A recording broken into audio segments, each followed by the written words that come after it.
പശ്ചിമേഷ്യയിലെ സംഘർഷ സാഹചര്യത്തിൽ ഇന്ത്യക്ക് ക്രൂഡ് ഓയിൽ നൽകാൻ റഷ്യൻ കമ്പനികൾക്ക് അമേരിക്ക അനുമതി നൽകിയിരുന്നു. ആ സമയത്ത് ഇന്ത്യയിലെ പ്രതിപക്ഷ പാർട്ടികൾ കേന്ദ്ര സർക്കാരിനെതിരെ ഉറഞ്ഞുതുള്ളി.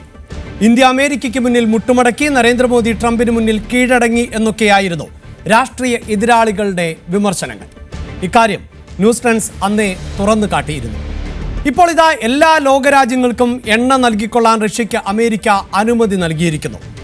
അല്ല സുഹൃത്തുക്കളെ, കേന്ദ്രത്തിനെതിരെ വാളെടുത്തവരുടെ പൊടി പോലുമില്ലല്ലോ ഇപ്പോൾ കണ്ടുപിടിക്കാൻ. ലോകരാജ്യങ്ങൾ അമേരിക്കയ്ക്ക് മുന്നിൽ സാഷ്ടാംഗം പ്രണമിച്ചു. ട്രംപിന്റെ ഷൂ നക്കി എന്നൊന്നും സോഷ്യൽ മീഡിയയിൽ തള്ളുന്നേയില്ല. സ്വന്തം രാജ്യത്തെ ഇകഴ്ത്തി കാണിക്കുമ്പോഴുള്ള ഒരു മനസുഖം കിട്ടാത്തതുകൊണ്ടാണോ ഈ നിശബ്ദത?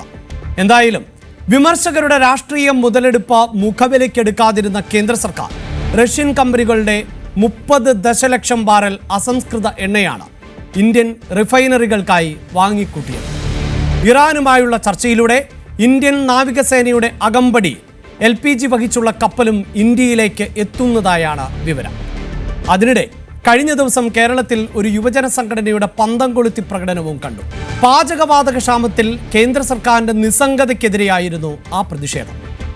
ലോകക്രമത്തിൽ പ്രത്യേകിച്ചൊന്നും സംഭവിക്കാതിരിക്കുമ്പോൾ ആയിരുന്നു ഈ ഊർജ പ്രതിസന്ധിയെങ്കിൽ തീർച്ചയായും കേന്ദ്രത്തിന്റെ കെടുകാര്യസ്ഥതയ്ക്ക് എതിരെ ഒരുമിച്ച് പോരാടേണ്ടത് തന്നെയാണ്. എന്നാൽ ഇസ്രയേലും അമേരിക്കയും ചേർന്ന് ഇറാനെ ആക്രമിക്കുന്നതിൽ ഇന്ത്യ എന്തു പിഴച്ചു? ഇന്ത്യയുടെ നയതന്ത്ര നിലപാടാണോ ഈ യുദ്ധത്തിന് കാരണം? യുദ്ധം തടയാൻ ഇന്ത്യയെപ്പോലെ ഒരു രാജ്യത്തിന് സാധിക്കുമോ? ഗൾഫ് രാജ്യങ്ങൾ ഉൾപ്പെടെ പ്രകൃതിവാതക നിർമ്മാണം നിർത്തിയതാണ് LPG ക്ഷാമത്തിന് പ്രധാന കാരണം. 40 രാജ്യങ്ങളിൽ നിന്നാണ് ഇന്ത്യ LPG ഇറക്കുമതി ചെയ്യുന്നത്. അതിൽ 90% കടന്നുവരുന്ന ഹോർമൂസ് കടലിടുക്ക് ഇറാൻ അടച്ചിട്ടിരിക്കുകയാണ്. ഇങ്ങനെ ഒരു സാഹചര്യത്തിൽ പന്തം കൊളുത്തി ആ ഊർജവും കളഞ്ഞു എന്നല്ലാതെ മറ്റൊരു ക്രിയാത്മക നിർദ്ദേശവും മുന്നോട്ട് വെക്കാനില്ലെന്ന് അവർക്കും അറിയാം. അപ്പോൾ പിന്നെ കിട്ടുന്ന അവസരം അതങ്ങ് മുതലെടുത്തേക്കാം, അത്രയേ ഉള്ളൂ. പ്രിയപ്പെട്ട പ്രേക്ഷകരെ, ലോകം ഒന്നടങ്കം പ്രതിസന്ധി നേരിടുമ്പോൾ അതിൽ നിന്ന് മാറി നിൽക്കാൻ ഇന്ത്യക്കും സാധിക്കില്ല. ലോകം മുഴുവൻ അടച്ചുപൂട്ടപ്പെട്ട കോവിഡ് കാലഘട്ടത്തെ പോരാടി തോൽപ്പിച്ചവരാണ് നമ്മൾ. തരംതാണ രാഷ്ട്രീയ ഭിന്നത മാറ്റിവെച്ച് ഈ പ്രതിസന്ധി ഘട്ടത്തെയും നമുക്ക് ഒരുമിച്ച് മറികടക്കാം.